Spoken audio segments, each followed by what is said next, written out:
बाज़ लोग कहते हैं कि मालाकुल मौत अचानक जान कब्ज़ करने के लिए आ जाता है, पहले कोई नोट्स वगैरह नहीं हमें देता, चलो हम पहले तैयारी कर लें।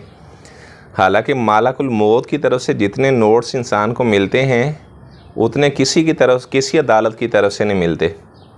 जब इंसान के बाल सफ़ेद आना शुरू हो जाएं तो ये मालाकुल मौत की तरफ से नोट्स होता है।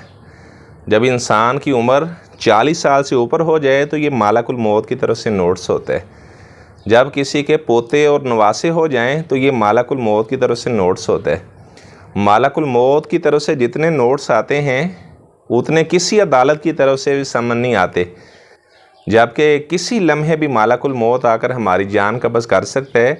और हमें अपनी आखिरत की फ़िक्र करनी चाहिए, कब्र की तैयारी करनी चाहिए। अक्लमंद इंसान वो है जो मरने के बाद वाली ज़िंदगी के लिए तैयारी कर रहा है, और जो इस आर्जी ज़िंदगी के लिए बड़ी मेहनत कर रहा है, उखरवी ज़िंदगी की फ़िक्र नहीं है, ऐसा इंसान अक्लमंद नहीं है।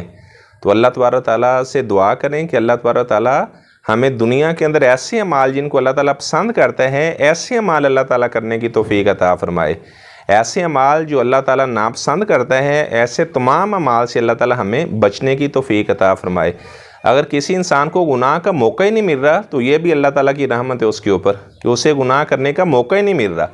तो अल्लाह ताला से ये दुआ की जाए कि या अल्लाह कभी ऐसा मौका ही ना बनने देना कि मैं कोई ऐसा काम जो तेरी अहकामात की ख़िलाफ़ वर्जी वाला हो तो मैं ऐसा कोई काम कर दूँ, ऐसा मौका ही ना